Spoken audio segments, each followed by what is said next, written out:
Imagine waking up on New Year's Day, not to fireworks and celebrations, but to the sounds of gunfire and explosions echoing from every corner of your country. That's exactly what happened in South Vietnam on January 30th, 1968. On the morning of their most sacred holiday, Tet Offensive and the North Vietnamese and Viet Cong launched a massive, coordinated attack on more than 100 cities and outposts simultaneously. This was the Tet Offensive, the moment a far-off war crashed into American living rooms and changed the course of history. Up until this point, the official story from Washington was one of steady progress. Generals stood before maps, pointing to enemy body counts and assuring the American public that there was light at the end of the tunnel. The war, they said, was being won, but the sheer scale and audacity of the Tet Offensive shattered that narrative. Suddenly, the enemy wasn't a shadowy guerrilla force hiding in the jungle. They were fighting in the streets of Saigon, even breaching the walls of the American embassy, the very symbol of U.S. power in Vietnam.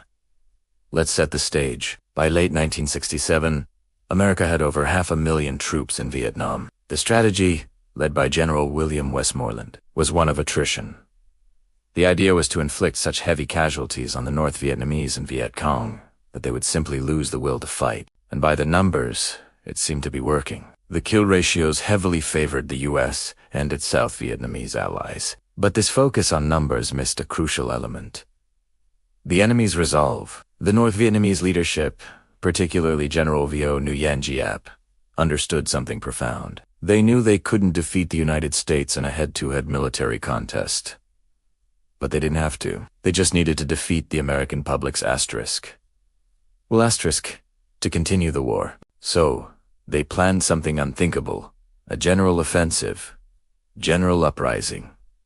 The plan was twofold. First, by attacking cities all across South Vietnam, they hoped to spark a popular revolution among the South Vietnamese people, who they believed would rise up and join them. Second, and more importantly, they wanted to deliver a psychological shock to the American people and their political leaders. They were willing to sacrifice tens of thousands of their own soldiers to prove that no part of South Vietnam was safe, and that the American military's optimistic reports were at best a fantasy. As the first day of the Tet holiday began, an agreed-upon truce was supposed to be in effect. But under the cover of the festivities, tens of thousands of Viet Cong fighters had quietly infiltrated the cities, smuggling in weapons in flour carts, coffins, and trucks filled with vegetables. Then, the attacks began.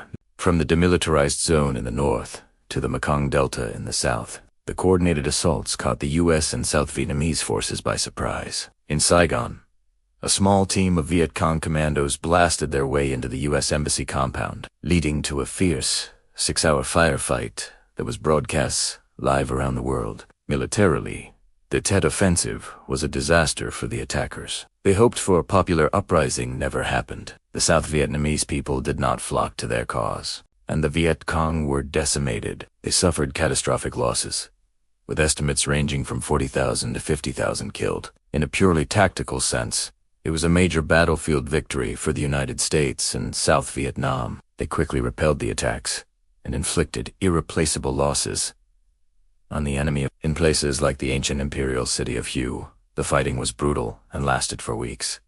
But in the end, American and South Vietnamese forces retook every city and town. But this is where the story takes a fascinating and critical turn. The war wasn't just being fought in the jungles and cities of Vietnam. It was also being fought on the television screens and in the newspapers of America. This was the first television war, and the images coming out of Vietnam during Tet were devastating to public morale. Americans saw chaotic street fighting in Saigon. They saw the American embassy, their fortress, under attack. They saw the grim reality of urban warfare, a stark contrast to the reports of a war being won in remote jungles. Perhaps no single image was more powerful than the photograph and film of a South Vietnamese general, Nguyen Ngoc Loan, executing a captured Viet Cong officer in the street with a pistol shot to the head. That single, brutal moment, captured by photographer Eddie Adams and an NBC crew, became an enduring symbol of the war's savagery. It didn't matter that the man being executed had allegedly just murdered the family of one of the general's deputies. What people saw was a summary execution,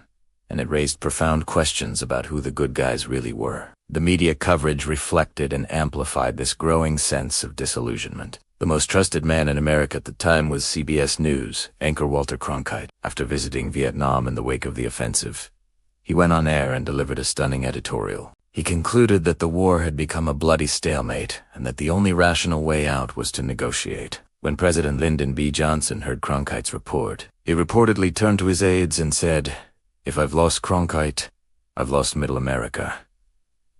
And he had public support for the war plummeted. Before Tet, a majority of Americans believed in the war effort. After Tet, the tide turned dramatically. The credibility gap. The difference between what the government was saying and what people were seeing, the shocking violence of the offensive, beamed into living rooms night after night, convinced many that the war was unwinnable, or at least not worth the staggering cost in blood and treasure. The political fallout was swift and seismic. President Johnson, hounded by anti-war protests and facing a challenge for the presidency from within his own party, made a shocking announcement on March 31st, 1968. He declared a halt to the bombing of North Vietnam to pursue peace talks. Then, he dropped the bombshell. "I shall not seek, and I will not accept, the nomination of my party for another term as your president."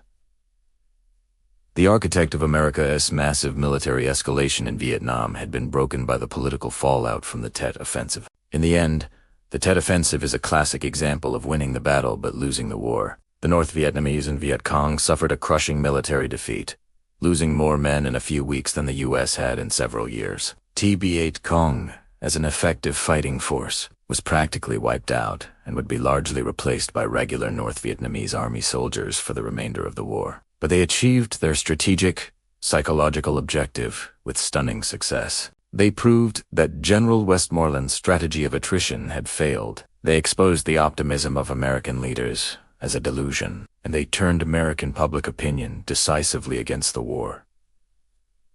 The Tet Offensive didn't end the war. In fact, the conflict would drag on for another 5 brutal years. But it was the beginning of the end for American involvement. It marked the point where the question was no longer how to win, but how to get out. It was the night the most powerful nation on earth was forced to confront the limits of its power and realized, for the first time, that it could lose. It's a powerful lesson in how perception, psychology, and the stories we tell ourselves can be just as powerful as any army on the battlefield. Thank you so much for watching. If you found this piece of history as fascinating as I do, please hit that like button and subscribe to the channel for more deep dives into the events that shaped our world. Let me know in the comments what you think was Tet a military victory or a political defeat. I'd love to hear your thoughts. See you in the next video.